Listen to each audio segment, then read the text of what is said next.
ഇന്നത്തെ റെസിപ്പി വളരെ സ്പെഷ്യൽ ആയിട്ടുള്ള റെസിപ്പിയാണ്. എനർജി ബോൾസ് അല്ലെങ്കിൽ ന്യൂട്രിയൻ ബോൾസ് എന്നൊക്കെ പറയാം. ദേഹത്തിന് വളരെയധികം ഗുണം ചെയ്യുന്നത്. ഇപ്പോൾ ചില കുട്ടികൾ എന്ത് കഴിച്ചാലും ഒരു എനർജി ഇല്ല, അല്ലെങ്കിൽ ശരീരം വല്ലതും ശോഷിച്ചു പോകുന്നു എന്നൊക്കെ പറയില്ലേ, കുട്ടികൾക്കിടയിൽ എപ്പോഴും കാണുന്നതാണ്. അപ്പോൾ കുട്ടികൾക്കും വലിയവർക്കും ഒരുപോലെ കഴിക്കാൻ പറ്റുന്ന വളരെ പോഷക സമ്പുഷ്ടമായ ഒരു എനർജി ബോൾസ്. അപ്പോൾ അതിന് വേണ്ടിയിട്ട് ഞാൻ നല്ലോണം ഒരു ബൗള് നിലക്കടല എടുത്തിട്ടുണ്ട്. നമുക്കിത് വറുക്കണം. അതുപോലെ തന്നെ കാഷ്യൂനട്ട്, അതുമാതിരി കറുത്ത മുന്തിരി, ഇതൊക്കെ നിങ്ങളുടെ ഉള്ളതിനനുസരിച്ച് എടുത്തോളൂ. ഞാനിപ്പോൾ കഷ്ടി ഒരു 2 ടേബിൾ സ്പൂൺ നല്ലോണം എടുത്തിട്ടുണ്ട്. പിന്നെ ബദാം നല്ലോണം ഉൾപ്പെടുത്തണം. നല്ലോണം ഒരു 2.5 ടേബിൾ സ്പൂൺ ഉണ്ട്. അതൊക്കെ നിങ്ങളുടെ ഉള്ളതിനനുസരിച്ച് എത്ര ഉണ്ടാക്കുന്നുണ്ട് അതിനൊക്കെ അനുസരിച്ച് എടുത്തോളൂ. പിന്നെ ചിരകിയ തേങ്ങ നല്ലോണം ഒരു 3/4 മുറി വലിയ തേങ്ങയായിരുന്നു, ചിരകിയതെടുത്തിട്ടുണ്ട്. പിന്നെ ഇത് ഫ്ലാക്സീഡാണ്, ചണവിത്തിൻ്റെ ഉപയോഗങ്ങളൊക്കെ ഞാൻ കർക്കിടക കഞ്ഞിയൊക്കെ ഉണ്ടാക്കുമ്പോൾ പറഞ്ഞിട്ടുള്ളതാണ് ഒരുപാട്. ഇത് ശരിക്കും ഒമേഗ 3 ഫാറ്റി ആസിഡ്സ് ധാരാളം ഉള്ളതാണ്. ദഹനം ഇല്ലാത്ത ആൾക്കാർക്ക്, അതുപോലെ തന്നെ BP കുറയാൻ വേണ്ടിയിട്ട്, ഷുഗർ കുറയാൻ വേണ്ടിയിട്ട് ഒരുപാട് ഗുണങ്ങളുള്ളതാണ് ചണവിത്ത്. പിന്നെ വെളുത്ത എള്ള്, കറുത്ത എള്ള് വേണമെങ്കിൽ ഉപയോഗിക്കാം. ഞാൻ വെളുത്ത എള്ള് എടുത്തുനിന്ന് മാത്രം. ഇതൊക്കെ നമുക്ക് വറുക്കാനുള്ളതാണ്. പിന്നെ കുറച്ച് ചെറുപയർ ഒരു 3 ടേബിൾ സ്പൂൺ. ഇനി നമുക്കിതെല്ലാം വറുത്തെടുക്കാം കേട്ടോ. അപ്പം ഞാൻ ഗ്യാസ് കൊടുത്തിട്ട് ഒരു കടായി അടുപ്പത്ത് വെച്ചിട്ടുണ്ട്. ആദ്യം തന്നെ നമുക്ക് നിലക്കടല ഇട്ട് കൊടുക്കാം. നിലക്കടലിൻ്റെ പാകമൊക്കെ അറിയാൻ ഒരു പണിയില്ല. ഒരു മണി എടുത്തിട്ട് കടിച്ചു നോക്കിയാൽ മതി. കരിഞ്ഞു പോവാതെ ശ്രദ്ധിക്കണം കേട്ടോ. എന്നിട്ട് പറ്റാവുന്നിടത്തോളം തോലൊന്ന് കളഞ്ഞാൽ മതി. കുറച്ചൊക്കെ അവിടെ ഇരുന്നോട്ടെ, കുഴപ്പമില്ല. ഇത് മിനിനെ പൊടിക്കരുത്, ഞാൻ കാണിച്ചു തരാം. ചെറിയ കഷ്ണങ്ങളൊക്കെ ആയി തന്നെ വേണം, അങ്ങനെ വേണം പൊടിച്ചെടുക്കാൻ. ഒന്നായി വരട്ടെ. കണ്ടോ, ഒരുവിധം നന്നായിട്ടായിട്ടുണ്ട്. ഞാൻ നോക്കട്ടെ കേട്ടോ, ഒരു മണി എടുത്ത് കഴിച്ചോട്ടെ. നന്നായിട്ടായിട്ടുണ്ട്. നമുക്കൊരു പാത്രത്തിലേക്ക് മാറ്റാം. അടുത്തതായിട്ട് വെളുത്ത എള്ള് വറുത്തെടുക്കാം. ഇതൊക്കെ ഇങ്ങനെ പൊട്ടി വരും കേട്ടോ. അതൊക്കെ ചട്ടി നന്നായിട്ട് ചൂടായിരുന്ന കാരണം പെട്ടെന്ന് തന്നെ ആവും. അതുകൊണ്ട് തന്നെ സിമ്മിൽ വെക്കണം.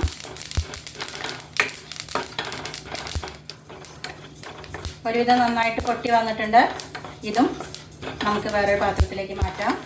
അടുത്തതായിട്ട് ചണവിത്ത് ഫ്ലാക്സ് സീഡ്സ് ഇട്ട് കൊടുത്തിട്ടുണ്ട്.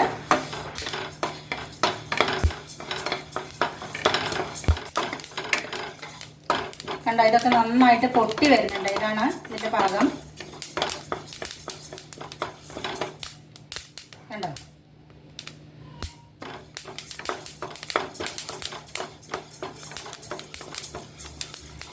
അപ്പോൾ ഇത് നമുക്ക് മാറ്റാം. അടുത്തതായിട്ട് ബദാം, ഇതൊന്ന് ചൂടായാൽ മതി കേട്ടോ.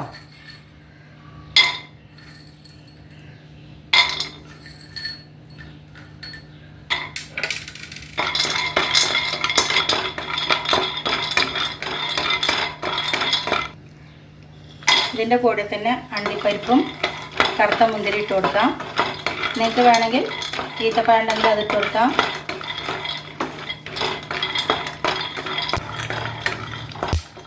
നന്നായിട്ടായിട്ടുണ്ട്. ഇത് നമുക്ക് മാറ്റാം. അടുത്തതായി ചെറുപയർ. ഇതൊക്കെ ഞാൻ കഴുകി ഉണക്കുന്നതാണ് കേട്ടോ. കണ്ടോ, ചെറുപയറിൻ്റെയൊക്കെ ആ പച്ച കളറ് മാറിയിട്ട് ഇതേപോലെ വരും. അതാണ് അതിൻ്റെ പാകം. മാത്രമല്ല നല്ലൊരു മണം വരും കേട്ടോ. ഇത് നമുക്ക് മാറ്റാം. അടുത്തതായിട്ട് നമ്മൾ ചിരകി വെച്ചിരിക്കുന്ന നാളികേരം. ഇത് നമുക്ക് പൊടിക്കൊന്നും വേണ്ട കേട്ടോ. അവസാനം അങ്ങോട്ട് അതിലേക്ക് വെറുതെ ഇട്ട് കൊടുത്താൽ മതി. അതുകൊണ്ട് തന്നെ നല്ലോണം ഒന്ന് വറുത്തെടുക്കണം. നാളികേരം ഇതേപോലെ തന്നെ വറുത്തെടുക്കണം. കണ്ടോ, നമ്മളിതിനെ കയ്യിൽ പിടിച്ചു കഴിഞ്ഞാൽ ഒട്ടും തന്നെ വെള്ളം ഉണ്ടാവരുത്. അങ്ങനെ നന്നായിട്ട് ഡ്രൈ ആയിട്ട് തന്നെ വരണം. ഇതിപ്പോൾ ഒരുവിധമായിട്ടുണ്ട്. ഇനി ഇതിലിരുന്നിട്ട് ഒന്നും കൂടി നന്നായിട്ട് ആയിക്കോളും. വെള്ളത്തിൻ്റെ അംശമൊക്കെ പൂർണ്ണമായിട്ടും പോയിട്ടുണ്ട്. ഗ്യാസ് ഓഫ് ചെയ്ത് കൊടുക്കാം. ഇപ്പോൾ ഞാൻ കപ്പലണ്ടി പറ്റാവുന്നിടത്തോളം തോലൊക്കെ കളഞ്ഞിട്ട് ഞാൻ മിക്സിയുടെ ജാറിലേക്ക് ഇട്ട് കൊടുത്തിട്ടുണ്ട്. ഇതൊന്ന് ക്രഷ് ചെയ്ത് കൊണ്ടുവരാം. കണ്ടോ, ഇതേപോലെ മതി. അത് നമുക്കൊരു ബൗളിലേക്ക് മാറ്റാം. കണ്ടോ, കുറച്ച് കഷ്ണങ്ങളൊക്കെ ഇതേമാതിരി തന്നെ വേണം.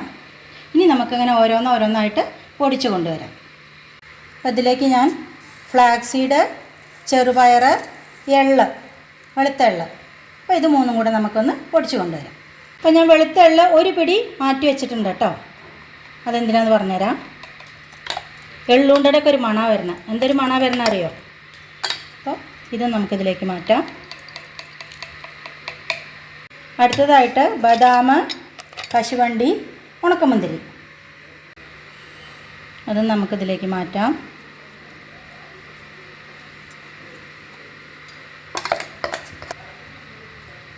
മുഴുവനായിട്ട് ഇട്ട് കൊടുക്കാം. ഇനി നമ്മൾ നേരത്തെ വറുത്ത് വെച്ചിരുന്ന നാളികേരം, അത് നമുക്ക് പൊടിക്കൊന്നും വേണ്ട കേട്ടോ. ഇപ്പോൾ ഇതിൽ ഇളക്കി യോജിപ്പിക്കണം എന്നില്ല. നമുക്കിത് ശർക്കര പാനിയിൽ ഇട്ടിട്ട് കുഴച്ചെടുക്കാനുള്ളതാണ്. അതുകൊണ്ട് തന്നെ തൽക്കാലത്തേക്ക് ഇങ്ങനെ ഇരിക്കട്ടെ. പറ്റാവുന്ന വിധത്തിലൊന്ന് ജസ്റ്റ് ഇളക്കി കൊടുത്താൽ മതി കേട്ടോ.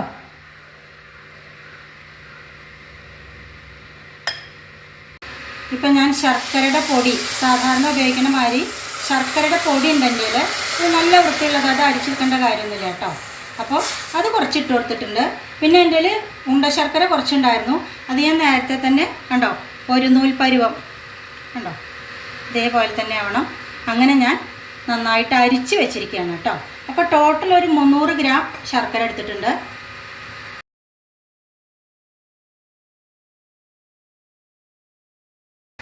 അപ്പോൾ ഇത് നന്നായിട്ട് തിളച്ച് വന്നിട്ടുണ്ട്. നമ്മൾ നേരത്തെ അരിച്ച് വെച്ചിരിക്കുന്ന ഒരു നൂൽപ്പാകമായിട്ട് എടുത്ത് വെച്ചിരിക്കുന്ന ആ ശർക്കര പാനിയും കൂടി ഇതിലേക്ക് നമുക്ക് യോജിപ്പിച്ച് കൊടുക്കാം. ഈ സമയത്ത് നിങ്ങൾക്ക് ഇതിൽ ഏലക്ക പൊടിച്ചതോ ചുക്ക് പൊടിച്ചതോ ഒക്കെ ഇട്ട് കൊടുക്കാം കേട്ടോ. എനിക്ക് ഏലക്കയുടെ ഫ്ലേവർ വലിയ ഇഷ്ടമില്ല, അത് കാരണം ഞാൻ ഇട്ട് കൊടുക്കുന്നില്ല. ഇപ്പം കണ്ടോ, നമ്മുടെ ശർക്കര പാനി ഒരു നൂൽ പരിവായിട്ടുണ്ട്. നമുക്ക് ഗ്യാസ് ഓഫ് ചെയ്ത് കൊടുക്കാം.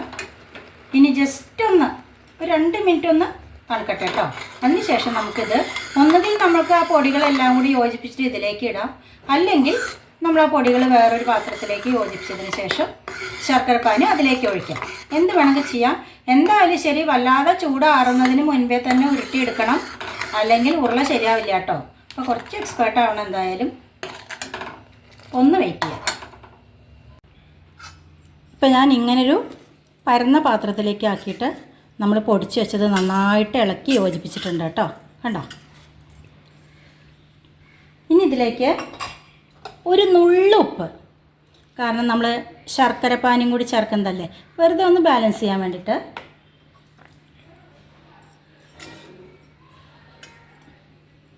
ഇനി നമ്മൾ ശർക്കര പാനി കുറേശ്ശെ ഇട്ട് ഒഴിക്കുക. എന്നിട്ട് നന്നായിട്ടൊന്ന് കൂട്ടി യോജിപ്പിക്കുക. ഒന്നിച്ച് ഒഴിച്ചു കൊടുക്കരുത് കേട്ടോ.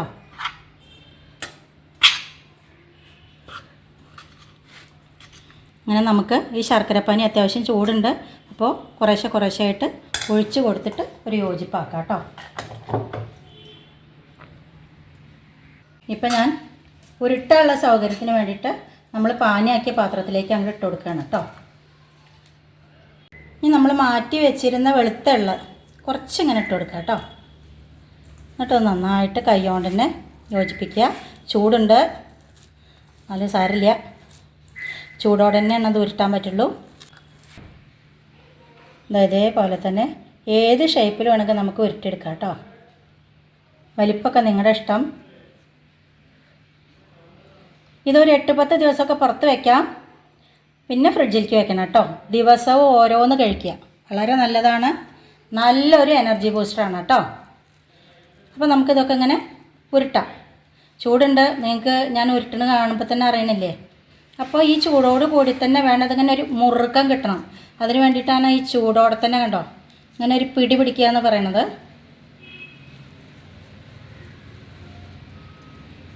നമ്മൾ എനർജി ബോൾസ് എന്ന് പറഞ്ഞ കാരണം ഉണ്ടയിട്ട് തന്നെ നമുക്ക് ഉരുട്ടിയെടുക്കാം കേട്ടോ. കണ്ടോ? അപ്പോൾ ഇതെല്ലാം നമുക്കിങ്ങനെ ഉരുട്ടിയെടുക്കാം. കണ്ടോ? കഴിയാറായി. കണ്ടോ എത്ര ഉണ്ടകളാ നോക്കൂ, എന്തൊരു ഭംഗിയായിരിക്കണാണ്. ഡെയിലി ഓരോന്ന് കഴിക്കുക. എല്ലാ അമ്മമാരും പറയാറില്ലേ, കുട്ടിയൊന്നും കഴിക്കണില്ല, അവന് വിശപ്പില്ല, ശരീരം ശോഷിച്ചു പോണു. ഇനിയിപ്പോൾ സ്കൂൾ കൂട്ടി പ്രത്യേകിച്ചും പറയും വേണ്ട, ഓടിക്കളി അതിയെ ഓടി ചാടി അങ്ങനെയുള്ള കളികളാവൂല ഇപ്പൊക്കെ മൊബൈലിലാണ്. എന്നാലും അതെ, ഭക്ഷണം കഴിക്കാൻ വലിയ മടിയാണ് കുട്ടികൾക്ക്. അപ്പോൾ അങ്ങനെയുള്ള സമയത്ത് കുട്ടികൾക്കായാലും വലിയ ആൾക്കാർക്കായാലും ശരീരപുഷ്ടിക്ക് ഡെയിലി ഓരോന്ന് കഴിച്ചാൽ മതി കേട്ടോ. നിങ്ങളിങ്ങനെ ഉണ്ടാക്കി നോക്കൂ. എന്നിട്ട് നിങ്ങൾ ഡെയിലി ഓരോന്ന് കഴിച്ചിട്ട് 1 മാസം നോക്കൂ. വെയിറ്റ് വെക്കാത്ത കുട്ടികൾ വെയിറ്റ് വെക്കും. അതുമാതിരി തന്നെ HP ഹീമോഗ്ലോബിൻ ഇല്ലേ, ഹീമോഗ്ലോബിൻ ലെവൽ ശരിക്കും കൂടും കേട്ടോ. അപ്പോൾ പുറത്തുനിന്ന് സാധനങ്ങളൊക്കെ വാങ്ങി കഴിക്കണേക്കാട്ടിലും എത്രയോ നല്ലതാണ്. അപ്പം നിങ്ങൾ ഇങ്ങനത്തെ ഒക്കെ ഒന്ന് ഉണ്ടാക്കി കൊടുക്കൂ. ഇത്രയൊന്നും ഉണ്ടാക്കണമെന്നില്ല, ചെറിയൊരു ക്വാണ്ടിറ്റി ഉണ്ടാക്കിയാൽ മതി, പിന്നെ എപ്പോഴും ഉണ്ടാക്കാമല്ലോ. കണ്ടോ നമ്മുടെ എനർജി ബോൾസ് കണ്ടല്ലോ. അപ്പോൾ എല്ലാവരും ഇത് എന്തായാലും ട്രൈ ചെയ്യണം കേട്ടോ. എന്നിട്ട് ഫീഡ്ബാക്ക്സ് അറിയിക്കണേ. അപ്പോൾ ഇത് നമ്മുടെ വളരെ സ്വാദിഷ്ടമായ എനർജി ബോൾസ് ഇവിടെ റെഡിയാണ്. വളരെ ഹെൽത്തിയാണ്, ടേസ്റ്റിയാണ്. ഡെയിലി ഓരോന്ന് കഴിച്ചാൽ മതി കേട്ടോ. ഒരെണ്ണം എടുത്തിട്ടൊന്ന് നമുക്ക് പൊട്ടിച്ച് നോക്കാം. കണ്ടോ? എല്ലാവരും ഉണ്ടാക്കി നോക്കണം, എന്നിട്ട് ഫീഡ്ബാക്ക്സ് അറിയിക്കണം കേട്ടോ.